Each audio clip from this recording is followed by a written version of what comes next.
जबलपुर शहर मध्य प्रदेश के दिल में बसा एक ऐतिहासिक और प्राकृतिक सौंदर्य से भरपूर शहर है। इसे संगमरमर की नगरी भी कहा जाता है, क्योंकि यहाँ के बेड़ा घाट में नर्मदा नदी के किनारे सफेद संगमरमर की ऊंची ऊंची चट्टानें अपने आप में अद्भुत दृश्य प्रस्तुत करती हैं। नर्मदा नदी का शांत प्रवाह और धुआंधार जलप्रपात की गूंज जबलपुर की खूबसूरती को और बढ़ा देते हैं। यहाँ का मदन महल किला राजा मदन सिंह की बहादुरी की कहानी कहता है। वहीं रानी दुर्गावती स्मारक हमें भारतीय इतिहास की वीर गाथा से जोड़ता है। जबलपुर का इतिहास उतना ही रोचक और गौरवशाली है जितना इसकी प्राकृतिक खूबसूरती। इस शहर की कहानी पौराणिक काल से शुरू होती है, जब इसे त्रिपुरी के नाम से जाना जाता था और यहाँ पर चेदी वंश का राज था। ऐसा माना जाता है कि महाभारत काल में जबलपुर राजा चेद के साम्राज्य का हिस्सा था। मध्यकालीन इतिहास में जबलपुर गोंड राजाओं का गढ़ बन गया। यहाँ के वीर राजा मदन सिंह ने अपनी बहादुरी और कुशल शासन से पूरे क्षेत्र को समृद्ध बनाया। उनका मदन महल किला आज भी अपनी शौर्य गाथा को सुनाता है।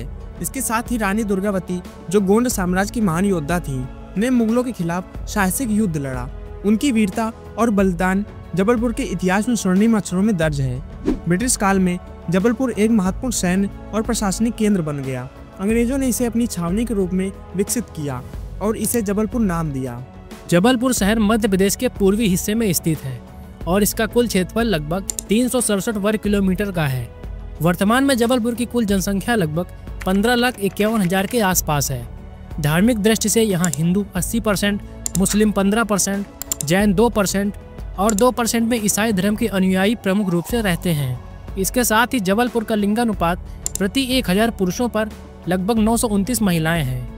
साक्षरता दर की बात करें तो यहाँ 82% लोग पढ़े लिखे हैं। जबलपुर न केवल जनसंख्या घनत्व में समृद्ध है, बल्कि यहाँ की विविध संस्कृति और सामाजिक संरचना इसे अद्वितीय बनाती है।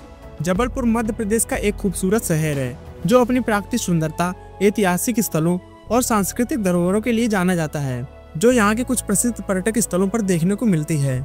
नंबर 1, भेड़ा घाट और धुआंधार जलप्रपात। भेड़ा घाट जबलपुर से करीब 25 किलोमीटर दूर है। यहाँ नर्मदा नदी के संगमरमर की चट्टानों के बीच बहने का अद्भुत नजारा देखा जा सकता है। धुआंधार जलप्रपात का झरना, जब पानी नीचे गिरता है तो पानी की बौछारें धुएं जैसी लगती हैं। नंबर 2, 64 योगिनी मंदिर। यह प्राचीन मंदिर भेड़ा घाट के पास ही स्थित है और 10वीं शताब्दी का है। यहाँ 64 योगिनियों की मूर्तियाँ हैं और यह मंदिर वास्तुकला का एक अद्भुत नमूना है। नंबर 3, मदन महल किला। यह किला राजा मदन सिंह द्वारा बनवाया गया था। यह किला ऐतिहासिक महत्व और सुंदरता दोनों के लिए प्रसिद्ध है।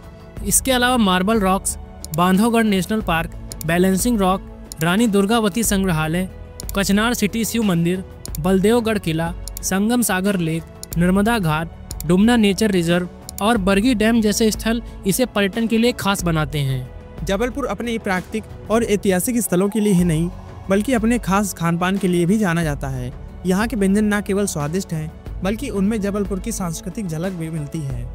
जबलपुर का परिवहन तंत्र इस शहर को मध्य प्रदेश के दिल के रूप में स्थापित करता है, जहाँ सड़क, रेल और हवाई मार्ग का बेहतरीन समन्वय देखने को मिलता है। जबलपुर मध्य प्रदेश के अन्य प्रमुख शहरों से शानदार सड़क नेटवर्क से जुड़ा हुआ है।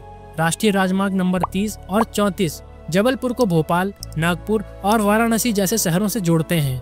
अगर आप रोड ट्रिप के शौकीन हैं तो जबलपुर की सड़कें आपको हरियाली और खुले आसमान के साथ एक यादगार सफर का अनुभव देंगी। साथ ही भारतीय रेलवे के नक्शे में जबलपुर का नाम एक महत्वपूर्ण जंक्शन के रूप में दर्ज है। यह शहर भारत के लगभग हर बड़े शहर से रेल मार्ग द्वारा जुड़ा हुआ है।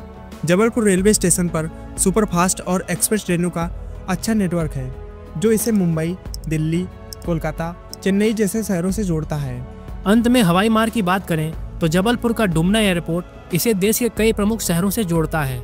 यहाँ से दिल्ली, मुंबई, हैदराबाद और पुणे जैसे शहरों के लिए नियमित उड़ानें उपलब्ध हैं। डुमना एयरपोर्ट न केवल आधुनिक सुविधाओं से लैस है, बल्कि यह नर्मदा नदी के नजदीक होने के कारण एक खूबसूरत हवाई अनुभव भी प्रदान करता है। तो ये था जबलपुर शहर का एक खूबसूरत सा सफर। आपको ये वीडियो कैसा लगा, अपनी राय कमेंट बॉक्स में जरूर दें। साथ ही ऐसी ही और वीडियोस और हमसे जुड़े रहने के लिए चैनल को सब्सक्राइब करना ना भूलें।